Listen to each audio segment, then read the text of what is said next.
Good evening, everyone. Thank you for tapping into Critical Thoughts. I'm your host, Braxton Smith, here today to take a moment to talk with you about some of the distractions we've been seeing in the media lately. So, I'm sure you all are well aware by now all of the distraction that's going on right now, from Kaepernick to the whole clowning thing. I could throw out so many buzzwords right now, but I wanted to take a moment to talk about how that's been a detriment to our society lately. But I would like to also say that I'm actually equally optimistic in that I'm very happy to see how involved people are getting these days. I see a lot of political posts out lately, actually, where people are trying to take action. There's a lot of intellectual discussion. Even the guys I work with, we're talking more about politics than we are about football, and I love it. But there's certain obstacles on the way towards progress that we need to address. It's like I've always said in my videos, society must be enlightened before there is any real political progress.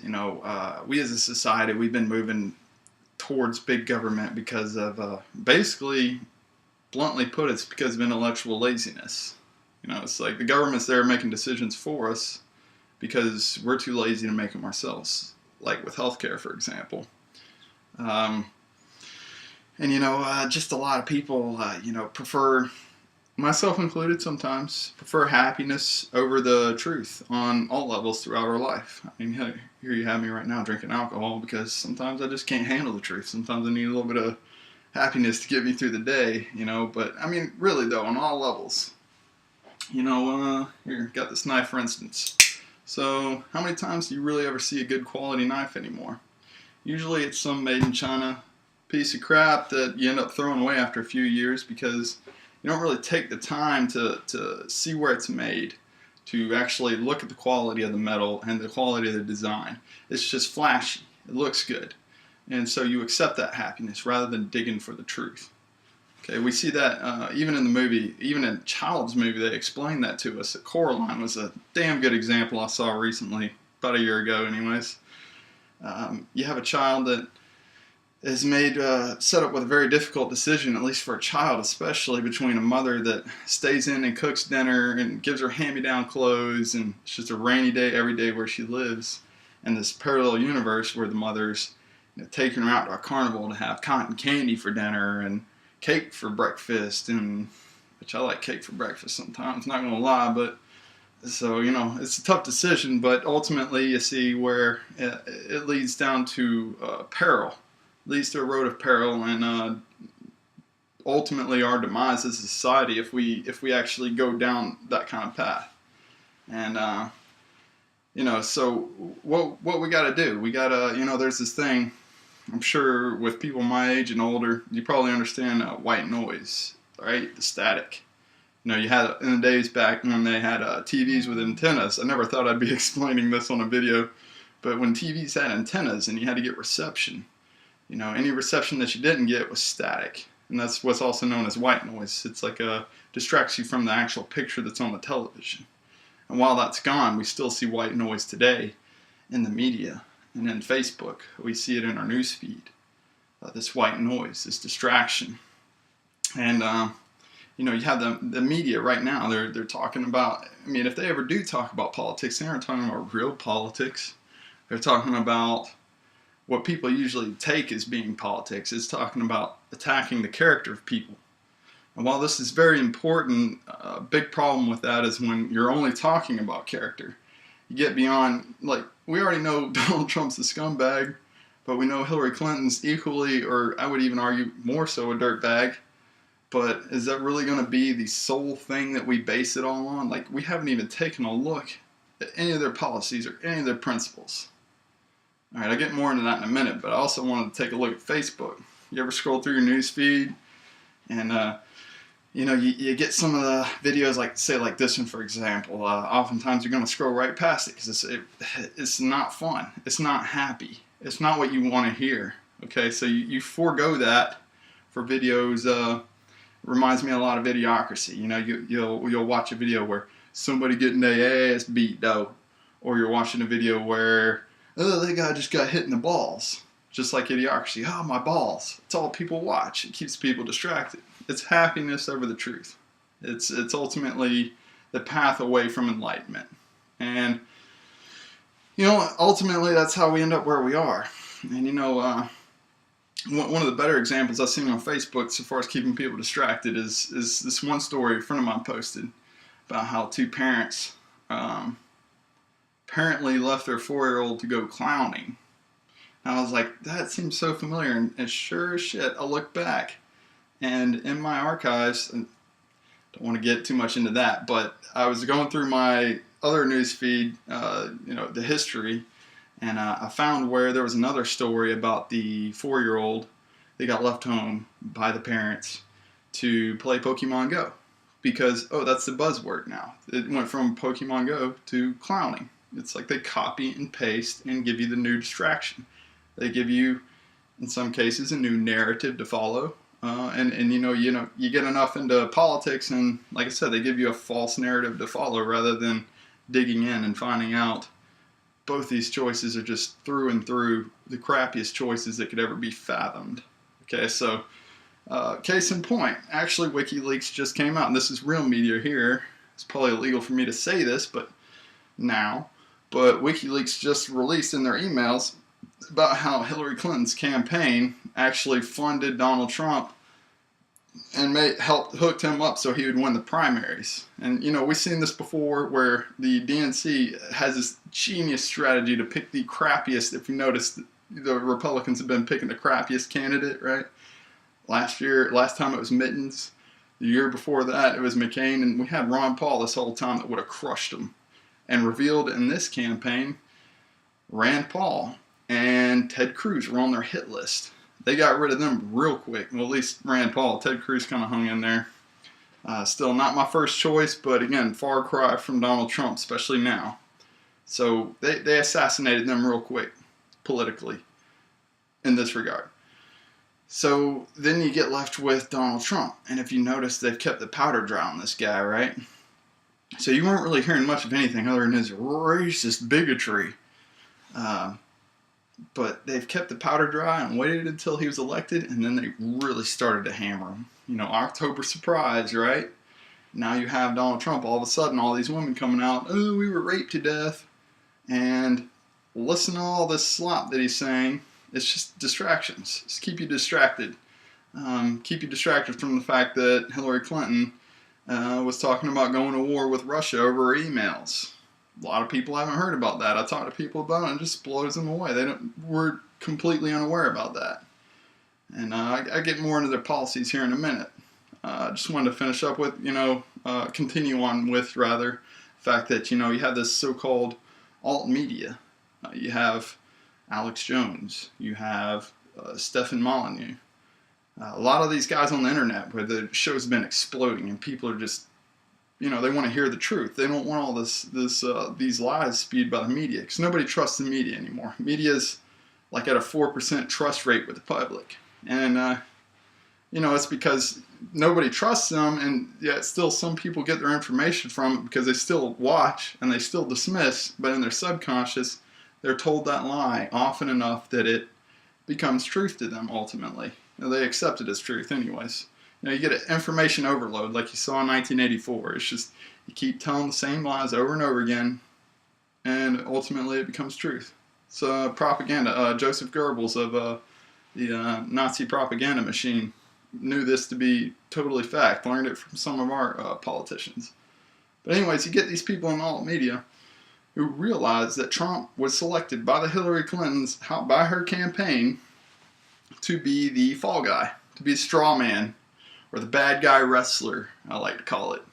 Where he just gets in there and just pisses a lot of people off and then creates all this division, and then ultimately he has to be beaten because he's a bad guy wrestler. Or the Gorgonites, from Tour Soldier. They're just put there and designed to be the bad guys that lose. And,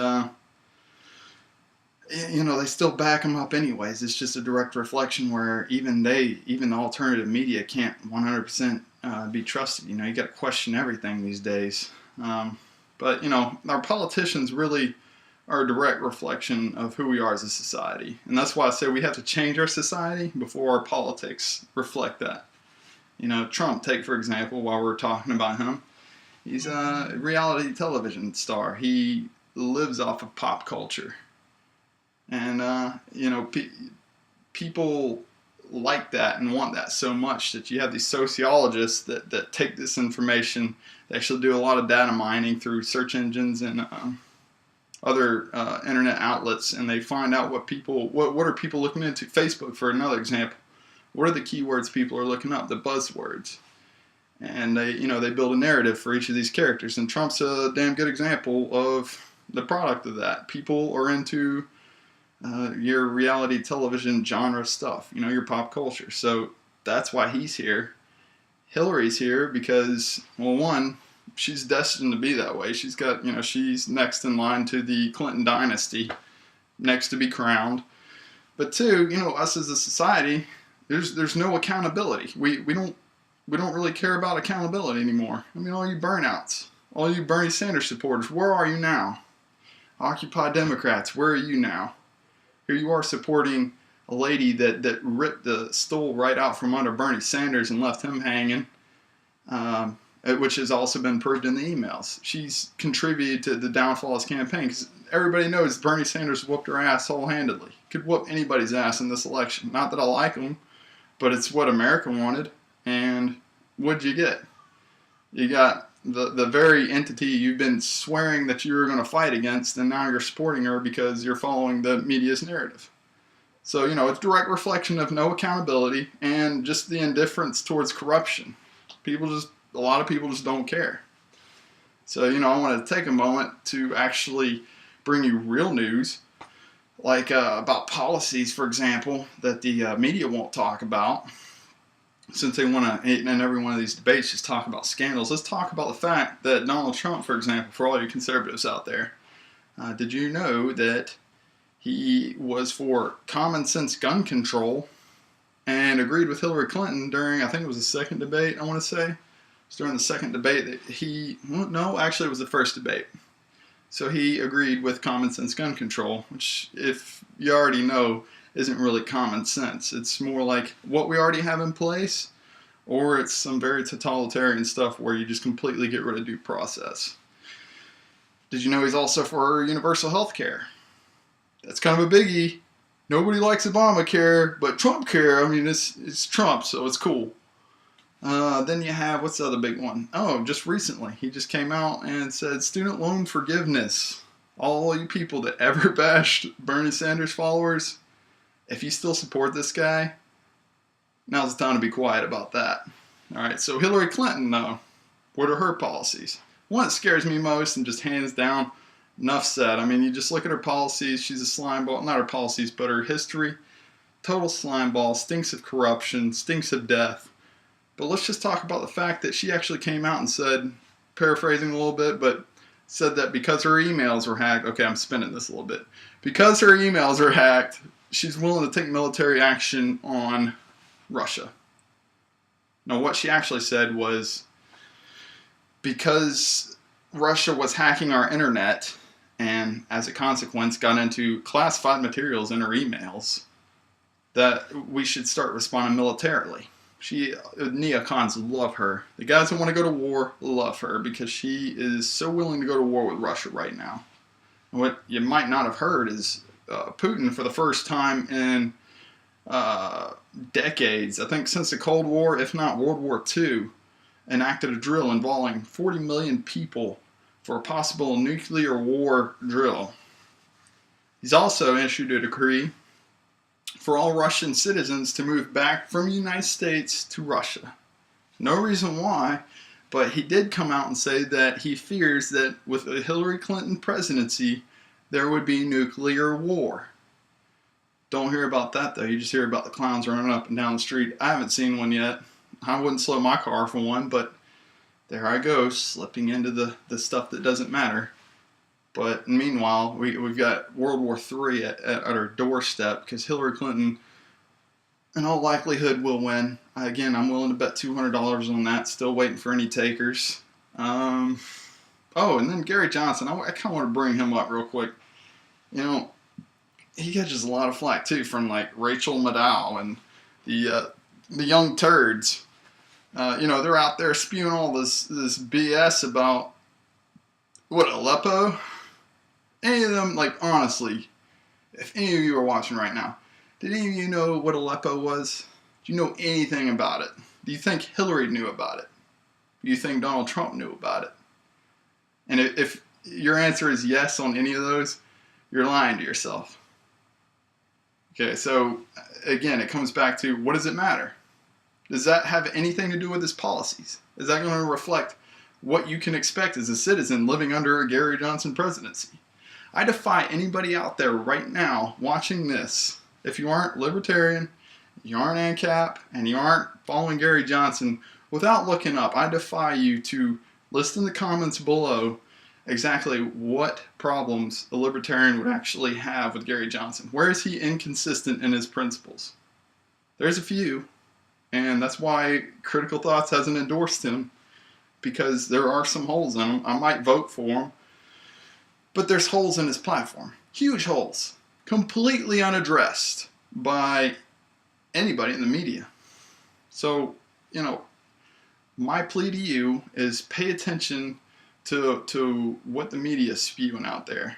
If it's just some BS about, clowns or whatever, that's fine. I like to play a couple hours of WoW every once in a while.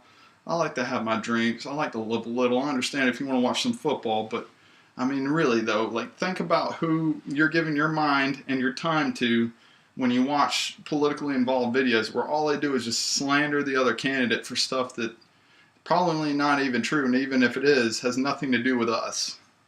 Alright, so that's about all I got. Here we are at Critical Thoughts, breaking through the white noise to bring you the media that matters.